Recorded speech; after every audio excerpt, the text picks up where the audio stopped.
शांति। Good morning. 2 जनवरी 2023 प्रातः मुरली। मुरली का सार।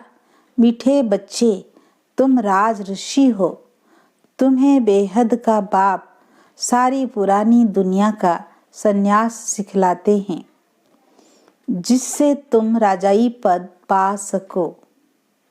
प्रश्न: इस समय किसी भी मनुष्य के कर्म अकर्म नहीं हो सकते हैं। क्यों? उत्तर: क्योंकि सारी दुनिया में माया का राज्य है। सब में 5 विकार प्रवेश हैं। इसलिए मनुष्य जो भी कर्म करते हैं वह विकर्म ही बनता है। सतयुग में ही कर्म अकर्म होते हैं, क्योंकि वहाँ माया होती नहीं। दूसरा प्रश्न: किन बच्चों को बहुत अच्छी प्राइज मिलती है? उत्तर: जो श्रीमत पर पवित्र बन अंधों की लाठी बनते हैं, कभी 5 विकारों के वश हो कुल कलंकित नहीं बनते, उन्हें बहुत अच्छी प्राइज मिल जाती है। अगर कोई बार बार माया से हार खाते हैं तो उनका पासपोर्ट ही कैंसल हो जाता है। आज का गीत ओम नमो शिवाय। ओम शांति। सबसे ऊंचे परम पिता परमात्मा अर्थात परम आत्मा, वह है रचयिता। पहले ब्रह्मा विष्णु शंकर को रचते हैं, फिर आओ नीचे अमर लोक में। वहाँ है लक्ष्मी नारायण का राज्य। सूर्यवंशी का राज्य चंद्रवंशी का नहीं है। यह कौन समझा रहे हैं? ज्ञान का सागर। मनुष्य को कब समझा न सके। बाप सबसे ऊंचे, जिसको भारतवासी माता पिता कहते हैं, तो जरूर प्रैक्टिकल में माता पिता चाहिए। गाते हैं तो जरूर कोई समय हुए होंगे। तो पहले ऊंचते ऊंचे वो निराकार परम पिता परमात्मा। बाकी तो हर एक में आत्मा है। आत्मा जब शरीर में है तो दुखी व सुखी बनती है। यह बड़ी समझने की बातें हैं। यह कोई दंत कथाएं नहीं है। बाकी जो भी गुरु गोसाई आदि सुनाते हैं वह सब दंत कथाएं हैं। अब भारत नरक है। सतयुग में इनको स्वर्ग कहा जाता है। लक्ष्मी नारायण राज्य करते थे। वहाँ सब सौभाग्यशाली रहते थे। कोई दुर्भाग्यशाली थे ही नहीं। कोई भी दुख रोग था ही नहीं। यह है पाप आत्माओं की दुनिया। भारतवासी स्वर्गवासी थे। लक्ष्मी नारायण का राज्य था। श्री कृष्ण को तो सभी मानते हैं। देखो इनको 2 गोले दिए हैं। श्री कृष्ण की आत्मा कहती है, अब मैं नरक को लात मार रहा हूँ, स्वर्ग हाथ में ले आया हूँ। पहले कृष्णपुरी थी, अब कंसपुरी है। इसमें यह श्री कृष्ण भी है। इनके 84 जन्मों के अंत का यह जन्म है। परंतु अब वो श्री कृष्ण का रूप नहीं है। यह बाप बैठ समझाते हैं। बाप ही आकर भारत को स्वर्ग बनाते हैं। अब नरक है, फिर स्वर्ग बनाने बाप आए हैं। यह पुरानी दुनिया है। जो नई दुनिया थी अब वह पुरानी है। मकान भी नए से पुराना होता है, आखिर तोड़ने लायक हो जाता है। अब बाबा कहते हैं, मैं बच्चों को स्वर्गवासी बनाने राजयोग सिखाता हूँ। तुम हो राज ऋषि। राजाई प्राप्त करने के लिए तुम संन्यास करते ही हो विकारों का। वह हद के सन्यासी घरबार छोड़ जंगल में चले जाते हैं, परंतु है फिर भी पुरानी दुनिया में। बेहद का बाप तुमको नरक का संन्यास कराते हैं और स्वर्ग का साक्षात्कार कराते हैं। बाप कहते हैं, मैं आया हूँ तुमको ले जाने। बाप सभी को कहते हैं, तुम अपने जन्मों को नहीं जानते हो। यह तो जरूर है, जो जैसा कार्य करेगा, अच्छा व बुरा, उस संस्कार अनुसार जाकर जन्म लेंगे। कोई साहूकार, कोई गरीब, कोई रोगी, कोई तंदुरुस्त बनते हैं। यह है अगले जन्मों के कर्मों का हिसाब। कोई तंदुरुस्त है, जरूर आगे जन्म में हॉस्पिटल आदि बनाए होंगे। दान पुण्य जास्ती करते हैं तो साहूकार बनते हैं।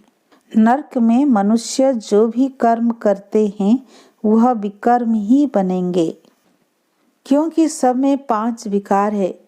अब सन्यासी पवित्र बनते हैं, पाप करना छोड़ देते हैं, जंगल में जाकर रहते हैं, परंतु ऐसे नहीं, उनके कर्म अकर्म होते हैं।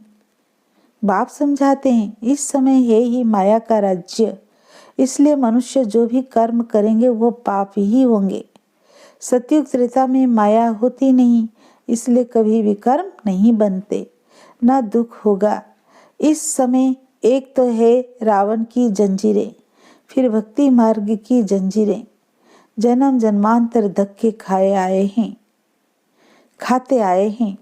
बाप कहते हैं हमने आगे भी कहा था कि इन जप तप आदि से मैं नहीं मिलता हूँ। मैं आता ही तब हूँ जब भक्ति का अंत होता है। भक्ति शुरू होती है द्वापर से। मनुष्य दुखी होते हैं तब याद करते हैं। सतयुग त्रेता में है सौभाग्यशाली और यहाँ है दुर्भाग्यशाली, रोते पीटते रहते हैं, अकाले मृत्यु होता रहता है। बाप कहते हैं मैं आऊँगा तब जब नरक को स्वर्ग बनाना है। भारत प्राचीन देश है, जो पहले थे उनको ही अंत तक रहना है। 84 का चक्र गाया जाता है। गवर्नमेंट जो त्रिमूर्ति बनाती है उनमें होना चाहिए ब्रह्मा विष्णु शंकर, परंतु जानवर लगा देते हैं। बाप रचयिता का चित्र है नहीं और नीचे चक्र भी लगाया है। वह समझते हैं चरखा है, परंतु है ड्रामा, सृष्टि का चक्र। अब चक्र का नाम रखा है अशोक चक्र। अब तुम इस चक्र को जानने से ही अशोक बन जाते हो। बात तो ठीक है, सिर्फ उलट पुलट कर दिया है। तुम इस 84 जन्मों के चक्र को याद करने से ही चक्रवर्ती राजा बनते हो 21 जन्मों के लिए। इस दादा ने भी 84 जन्म पूरे किए हैं। यह श्री कृष्ण का अंतिम जन्म है। इनको बाप बैठ समझाते हैं। वास्तव में तुम सब का अंतिम जन्म है।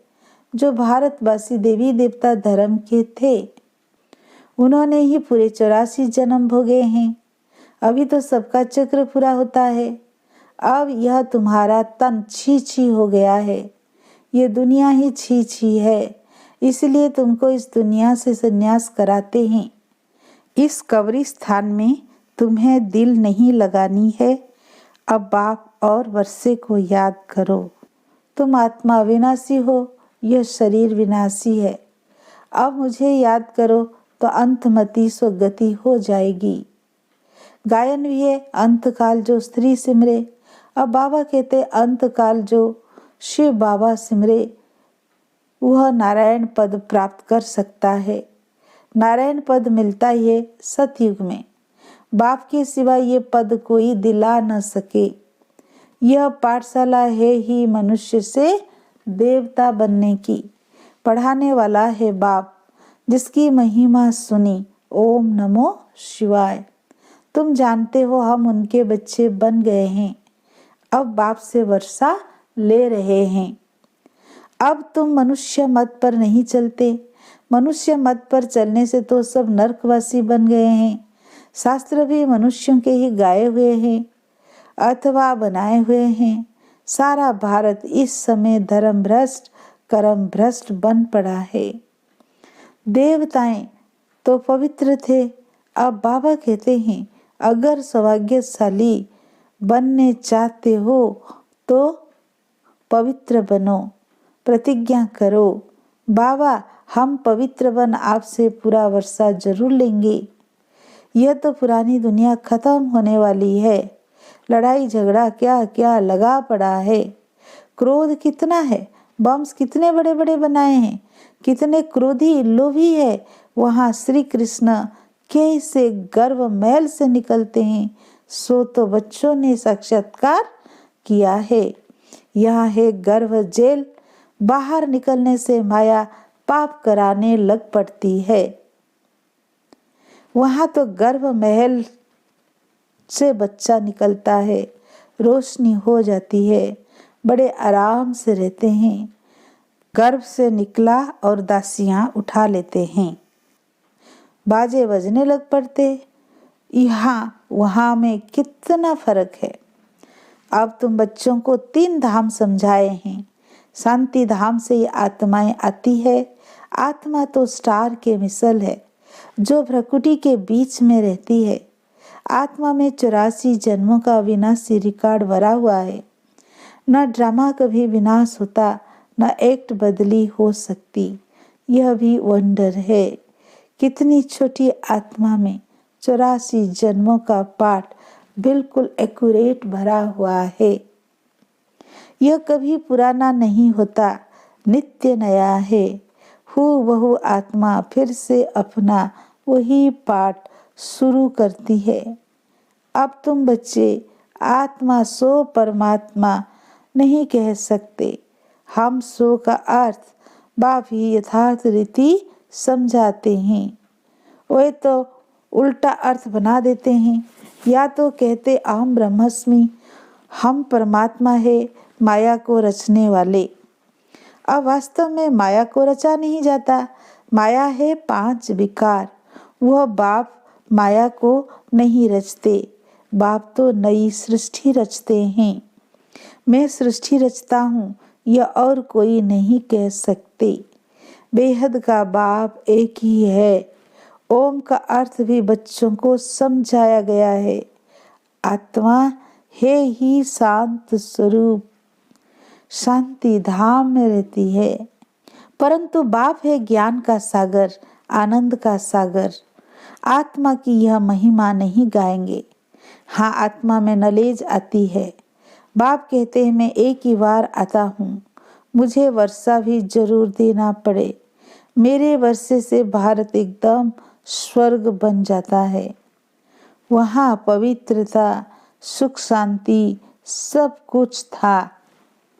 यह है बेहद के बाप का सदा सुख का वर्षा। पवित्रता थी तो सुख शांति भी थी।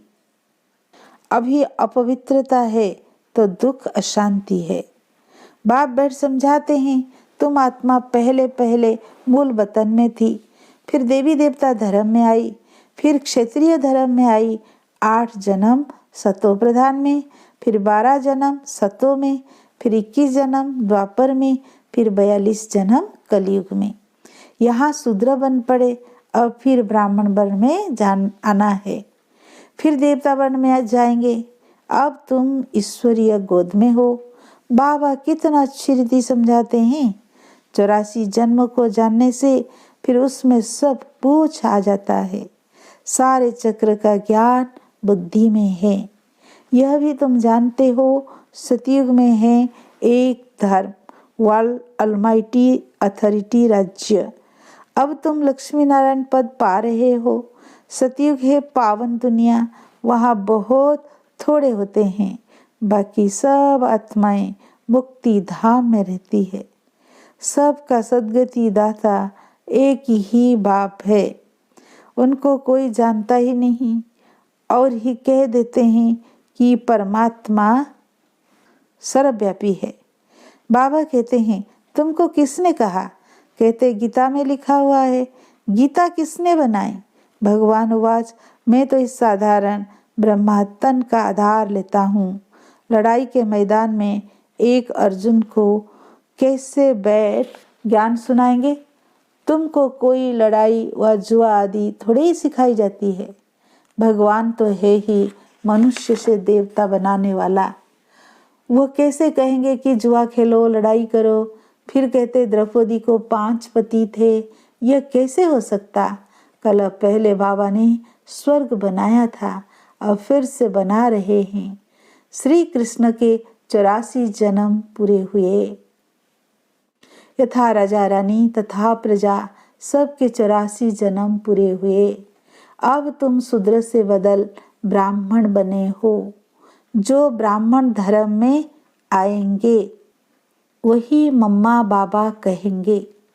फिर भल कोई माने व न माने, समझते हैं हमारे लिए मंजिल ऊंची है। फिर भी कुछ ना कुछ सुनते हैं तो स्वर्ग में जरूर आएंगे, परंतु कम पद पाएंगे। वहाँ यथा राजा रानी तथा प्रजा सब सुखी रहते हैं। नाम ही है heaven. Heavenly God father heaven स्थापन करते हैं।